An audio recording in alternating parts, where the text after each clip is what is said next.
Hello, chess friends, and welcome to the Tata of Chess channel, and welcome back to the Tata Steel Masters in 2022. So we're now already in the round 12, and this round could be the decisive round because before the round 12, Magnus Carlsen had a half of the point more than Richard Rf8. So it means now that, for instance, if Richard Rf8 wins both of his games today and tomorrow, he could be maybe the winner. But there is a huge problem. Magnus Carlsen needs only one draw today against Fabiano Caruana. If that happens, then Magnus Carlsen is for sure the champion of the Tata Steel Masters, because tomorrow Magnus Carlsen has to play his game against Daniil Dubov. But we know Daniil Dubov is out because of his COVID, and then of course Magnus gets a whole point. So even if Richard Rf8 win both of these games and Magnus Carlsen only makes a draw today, still Magnus Carlsen will be better because he has better additional criteria, he has better tiebreak, so he'll be then, as I said, the champion of the Tata Steel 2022. So let's check out now what happened. It was a brilliant gameplay by Fabiano Caruana and Magnus Carlsen, and that's sort of a game that I've expected to watch because it was always beautiful to watch Magnus Carlsen and Fabiano Caruana playing, both of them very strong players. Let's check out now what happened. So here Fabiano opened with the move e4. We have c5 by Magnus the Sicilian, and here after move knight to f3 we have knight to c6, and we have now bishop to b5, the so-called Rosolimo Neshmedinov attack. And this attack Fabiano Caruana used often in the 2018 World Chess Championship against Magnus Carlsen.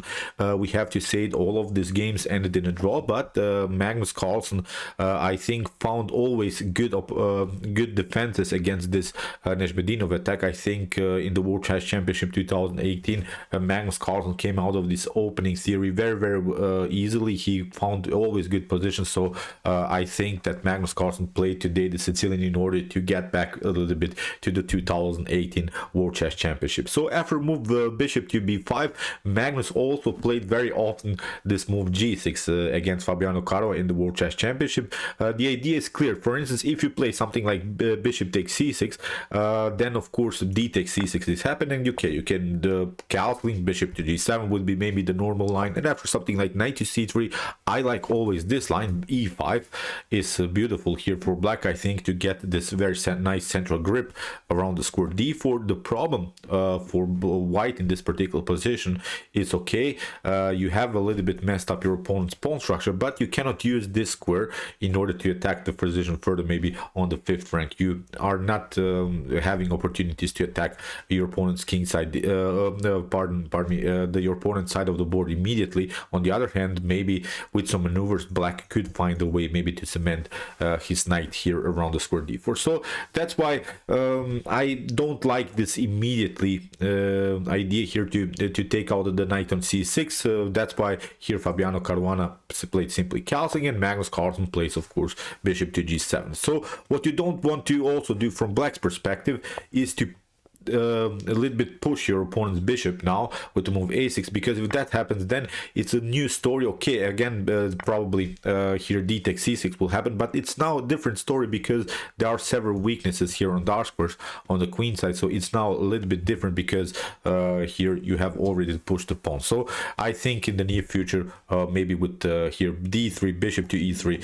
maybe white can attack this weak c5 pawn. But as I said, this is simply sometimes even too much theory. As I said, here after calcing, Magnus simply develops the bishop on g7. We have now c3, which is also a good choice. The idea is clear. We want to play here from white's perspective the move d4, and then we would have two connected pawns in the center of the board. So that's why Magnus challenges the center immediately, and it's a provocative move. You could maybe try here to play e5 immediately to kick away the knight, but now after move e5, knight to d5 is happening, and okay, you will probably get your central control with move d4, but I always like this move. Knight to c7 gives here black, I think, a little bit time to regroup, and then castling, and then with the move d6 to break here a little bit the pawn chain that white has built in the center of the board. Okay, as we said, white has his fun a little bit in the center of the board, but I think this knight to c7 maneuver gives black a pleasant game. So here after move knight to f6, rook to e1 was played by Caruana, and now castling also by Magnus. We have now d4, breaking in the center immediately, and now a very important move by Magnus Carlsen. He plays now the move d5, because if you play maybe some kind of a passive move d6, then d5 happens, and then in the near future I think even first of course c4 and then e5 could happen. So I think from this point on white could have a comfortable game. So that's why d5 very important to get a clarification in the center of the board. We have now e5. Okay, again white is a space advantage, but now comes a beautiful move here by Magnus Carlsen. Magnus gets at least his outpost here around the square e4. So we have now bishop to e3, we have c takes d4, c takes d4, and now queen to b6. Magnus keeps here the pressure around this backward pawn. This is now the main target in white's position. This d4 pawn, it can be many times attacked by minor pieces, so if you lose this pawn on d4, probably you lose the game. And here queen to e2. First, Caruana is protecting his bishop on b5. We have bishop to d7, and this is now a really tricky move by Magnus Carlsen, because he prepared now really some wild stuff. For instance, if you play something like knight from b to d2, you could maybe do that. Then you get this one, knight takes e5, and the problem is now, for instance, if you play d takes e5, queen to b5 picks up simply the bishop. This is now a beautiful discovery, and you see now the white lost the pawn, and black is continuing the game with a powerful bishop pair. Even if you play here knight to c3, again knight takes c3, b takes c3, and again knight to e5 happens with the same tactical motif. You can again take maybe, but then again queen to b5. If you play, for instance, the bishop takes d7, then we pick up again the bishop with the knight. This is really a nice tactical shot that Magnus Carlsen has prepared here after move bishop to d7. So that's why Caruana plays bishop to a4. We have rook from a to c8, knight to c3, and okay, knight takes c3. Magnus finally got challenged here, so he has to react. If you don't react, then of course you create this isolated pawn. This pawn on d5 is also weakness. So here knight takes c3, b takes c3, and now queen to d8 by Magnus Carlsen. What Magnus is hoping for here is to get some kind of an outpost around the square c4. So that's why he played queen to d8. He's trying now to play knight to a5, if bishop to d7, queen to d7, and then knight to c4. Then this knight would be very powerful, and Magnus would continue the pressure simply against this backward pawn. That's now the main weakness in white's position, this backward pawn on c3. So we have now bishop to b3. We have now this idea, knight to a5. Here Caruana is trying to control the c4 square, and now rook to c1. We have knight takes b3. Magnus makes now a huge decision, because he's going now into bishop pair versus bishop and knight middle game, which is I think a good choice, because in this kind of pawn structures where still many things can happen, when still the position can be dynamic, I think it's a good choice to go into this simplified line, because after a takes b3, here Magnus continues again the pressure, simply attacks the pawn on b3. Although probably there is a better line which the engine suggests, but it's really wild, because here what, for instance, the engine suggests, which is a move that probably I would never consider to weaken the pawn structure like this, but this is simply a stockfish move. The move a5 actually prevents this idea. c4 would be the main goal now of white. So what white wants to do is simply get rid of this backward pawn on c3. But now after potential c4, you get this one, a4. a4 would complicate things, I think, a little bit on the queen side. So that's why maybe a5 slightly more accurate move, but as I said, this is a stockfish move. This is not something that I came up with, so it's simply sort of a line that my engine suggests at home, and I think I really wanted to show you, because sometimes we miss some kind of a move, because it was now a beautiful opportunity to, as I said, simply break everything on the queen side. But okay, here Magnus played queen to after move a takes b3, Magnus played simply queen to b6, attacking simply the pawn on b3. So we have queen to a2, we have a5, and now queen to a3. Probably this move is again slightly better for Caruana, because now finally you get what you want. You're getting everything good together, and the most important thing is that you got rid of your backward pawn. And now with the move c5, even if we push the pawn here, I don't like suddenly anymore this bishop on d7 because it's a little bit blocked out, and in the near future you see you have to also react here. If you play something like e6, then c5 will happen for sure. So as I said, in my opinion, with such a beautiful space advantage, that black is simply strategically lost. So that's why maybe c4 slightly more accurate than this move that Caruana played. He played now queen to a3, and now Magnus simply protects the pawn. Now c4, we have d takes c4, b takes c4, but now queen to a6. Magnus Carlsen is continuing the pressure here against this weak pawn again on c4. So that's why c5, and the problem is there is not even a better way how to defend this pawn. Okay, you have still this dominant position in the center of the board, but now the move c5 allows here Magnus Carlsen to play the move bishop to c6, and you see now, because you push the pawn on c5, there are now several weaknesses here on light squares, and I think from this point on black is getting better and better, especially because of the fact that the bishop came out and comes out into the game, because the bishop on d7 was actually the worst piece. Now it becomes suddenly the best minor piece on the board. So here rook to b1 played by Fabiano Caruana. We have now a4. Magnus simply pushed the pawn here. He has a supported pass pawn here, and the cool part is the knight is a little bit out of game. Okay, here you could try bishop to f3, but actually this was also a tricky move here by Caruana. He wanted to test here probably Magnus Carlsen if he would take, because actually bishop to f3, it seems like a good choice. It seems that it's creating weaknesses in front of white king, but after g takes f3 and whatever I think black plays, then rook to b6 would come, and then rook to b1 is happening for sure. So as I said, it would be a weird position for black. Even if you try rook to c6, then I think d5 is simply creating really some madness here in the center of the board. We can even support our e5 pawn with the move f4, rook to b6, rook from e to b1, simply continue the pressure here on the b file. e5 is even an opportunity, so black is simply strategically lost. So that's why, as I said, bishop to f3 is not working here. So rook to b1 played by Caruana. He's trying to play b6. We have now a4, as we said by Magnus Carlsen, rook from e to c1, and now rook to d8. And this was also a slightly inaccurate move by Magnus Carlsen. There is now beautiful move that Magnus Carlsen missed. He could have played b5. b5 is now a serious threat. First of all, if you don't react, then black is having these two connected pawns on the queen side, two connected pass pawns on the queen side, and I think that white will have now huge problems in order to stop them. So in order to make something happen, you have to play something like c takes b6, but now with the move e6, okay, you gained your pawn, but we have to agree, I think this is now such a weak pawn, and now after move bishop to d5, white is simply out of game when it comes to light squares. Black is controlling all of the light squares in the game, and now what we have to do, I think, is simply battle for this pawn on b6, include the bishop into the game, and if we evaluate the minor piece strength, I think the bishop on e3 is not good anymore, because it's only a protective piece, and you see now we have created here too many weaknesses. The backward pawn on d4, the weak pawn on b6, the knight is not well placed, so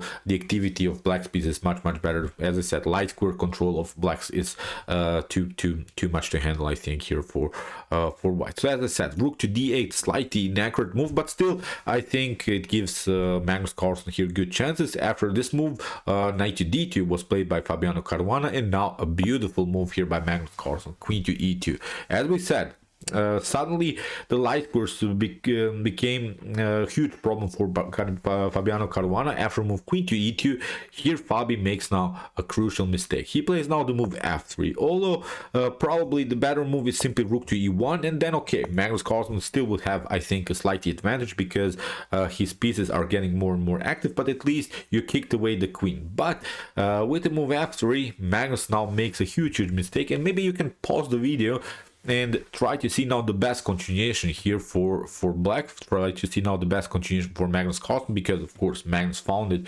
immediately. It's not so easy to see, and it's also, I think, sort of a brave decision. But when we think about Magnus Carlsen, maybe it's not even so brave, because Magnus basically sees everything. So that's why I wouldn't call it brave. I would call it simply genius move here by Magnus Carlsen. And the move that he played was now rook to d4. Brilliant tactical shot. shot, which now makes an explosion in the center of the board. You have to react. If you play something like rook to e1, then you get smashed. Simply queen to d3 is happening, and of course if you take, then rook to d3 happens, so black simply gained the pawn, so you would be probably forced to play something like queen to c1. But now even this is an opportunity. Rook to d8 would be the best continuation then for black, and here even if you take, for instance, bishop to d4, then queen to d4 comes with a check, and now you pick up simply a different piece. Now queen to d2, rook to d2, and look at this position now, 2 bishops versus 1 rook, especially in this position.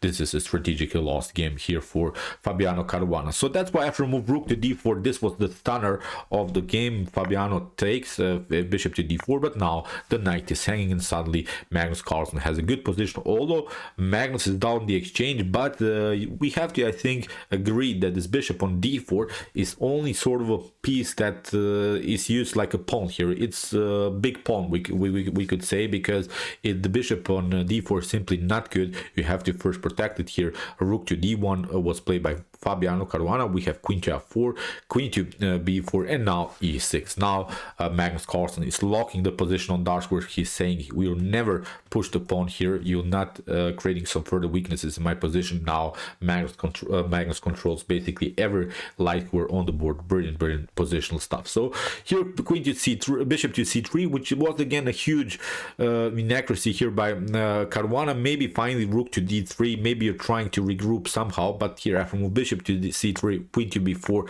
bishop to b4, bishop to e5, here by Caruana, by Magnus Carlsen, he took another pawn, so he has now 2 pawns and the bishop for the rook. But when we watch now again further, white pieces, they are simply not well coordinated. This is a pass pawn that you have to protect, and the only thing that Fabiano Caruana can make out of this position is probably a draw, if he plays of course the best move. So here in the continuation we have bishop to a3, bishop to f6, queen to f2, and now bishop to e7 here by Magnus. We have rook to b6, and okay, here Magnus played rook to c8, although there were maybe even probably better moves, maybe something like h5, creating further breathing spaces. Maybe you can also try to push here g5, h4, h3, and similar stuff. Maybe it was also time to push a little bit on the king side, but Magnus Carlsen probably didn't want to risk some exchange sacrifices by Caruana. Maybe rook to c6, then b takes c6. Okay, probably again black is much better, but he probably didn't want to take any chances here, so that's why a normal move here by Magnus Carlsen, rook to c8. And we're now in the move 34, so both of them were low on the clock, so I think I can understand why Magnus Carlsen played now also fast, because in this particular moment Fabiano Caruana had only like a minute on the clock. So he will, you know, in the move 40, if Caruana reaches the move 40, then Caruana gets additional time, so probably Magnus Carlsen wanted to finish the game even before the move 40. So here rook to d2, we have f6 by Magnus Carlsen, preparing the move e5, so that's why here Fabiano Caruana played the move f4. After f4, Magnus finally decides to create here some kind of a pass pawn, because he has to open somewhere the position. The rooks of whites are a little bit static, they cannot move really, and the problems of course this weak pawn on c5. So that's why e5 for normal idea here by Magnus pushed through. Now f takes e5, we have f takes e5, and it seems so that with the move rook to e2 something can happen, but here a beautiful move by Magnus Carlsen, rook to f8, including the rook into the game, and now with rook to f5 everything is glued together. So the problem is again the lack of activity of white pieces here. Rook to b1 was played by Caruana. He's trying to get more pieces into the defense, but now Magnus simply pushes the pawn further, and here you see the pawn is supported. The pawn will be further supported also with the dark square bishop. The dark square bishop can be also included into the game, so now this passer is the main strength of black. So here rook to c1, we have bishop to h4. Of course this bishop can be blocked out with move g3, but that was actually Magnus Carlsen's goal, because he wanted to provoke further weaknesses. First of all, what we can notice after move g3, that there are now several light square weaknesses. Even not maybe currently, but in particular case, maybe the king can be also included now into the game. Maybe the king can also find sort of a path to get very active into the game, because as I said, in the middle game stage, Magnus is now controlling really the light score. So after move bishop to g5 was played, rook to b1 here by Caruana. We have rook to c6, rook to f3, attacking here the bishop on a3. We have bishop to c1, and now of course bishop to f6 here by Magnus Carlsen. He doesn't want to trade off the bishops because he has to stay now very actively. If he trades off the bishops, then the game is more and more simplified. That's what Magnus doesn't like. He wants actually to use this bishop in order to support this pass pawn further. So here rook to b6 was played by Caruana. He doesn't have actually better moves, so whatever he does, Magnus is getting more and more into the game. And now rook to f5, attacking the pawn, and now bishop to a3. Maybe rook to c2 here is slightly better in order just to defend the pawn. You don't have to use your bishop, because if you use the bishop, then the bishop is a little bit stuck here, always to the defense. At least the rook is controlling now the pawn, but it's also controlling this very important second rank. But okay, bishop to a3. Caruana basically has better moves. As I said, this is now weird position. Magnus now includes simply the king into the game. The problem is now you can maybe try this tactic, rook to c6, b takes c6, rook to e4, but the problem is rook to e5. Magnus Carlsen calculated this very well, because now you're forced to trade off here the pieces, and now this is a completely winning endgame here for Magnus Carlsen. Magnus Carlsen king will get here to d5, bishop to d4, and will simply grab this pawn, and everything is pretty much forced here for white. So the problem is also the pawns are on light squares, they cannot be attacked by the dark square bishop. So here after move king to f7, rook to f2 was played by Caruana. We have rook to c6, brilliant move. Magnus is now playing this endgame like a machine. We have rook takes f3, and now after e takes f3, this is now really amazing pass pawn here in the continuation. King to f1 was played by Caruana, and now bishop to d4. In this position, Fabi decided to resign. Why did he resign? Because let's see possible continuation. If you try bishop to b2, you lose the pawn c5. If you try maybe rook to b2 in order if you play something like the rook to b1, maybe to include the rook into the game, the problem is something like bishop to d5 and bishop to c4. There is not a good way how to protect that, because these bishops can always here attack the rook. And even if you try here something like after bishop to d5, rook to c1, then the king is, as we said, marching here simply towards this pawn, and it's simply a bad continuation for black. So everything is, as I said, simply too forced here for white. White cannot include more pieces in the game. Every time when you play this kind of a move, let's see, we play maybe king to e6, you play something like a rook to d1, then bishop to c4 is simply winning the game, because here after king to e2 we can play here f3, f2, and then f1 is, as I said, simply winning. Again, we have a similar position. You can maybe try this one, promotion, and you lose simply the rook. So as I said, brutal and brilliant game played by the world champion. I really enjoyed it a lot, especially this exchange sacrifice in the middle game stage, which means now that Magnus Carlsen is of course the winner of the Tata Steel Masters in 2022. He has now a whole point in front of every follower, and today he has to play, as we said, the game against Daniil Dubov. This will be a winning game for sure for him, because Daniil Dubov cannot play because of the COVID. So congratulations again for to Magnus Carlsen. I think he deserved here to be on the first place, because he played simply the best chess, the most accurate chess, and in many occasions he played also beautiful exchange sacrifice. Really beautiful tournament by the world champion. So okay, I hope that you enjoyed the game. I really enjoyed it a lot. Interesting stuff in this Nespedino versus Limo attack in the Sicilian. If you want to see more games of this tournament, check out my coverage so far, and if you like this content, don't forget to subscribe to my channel. See you soon with some more videos, and chess is the best, of course.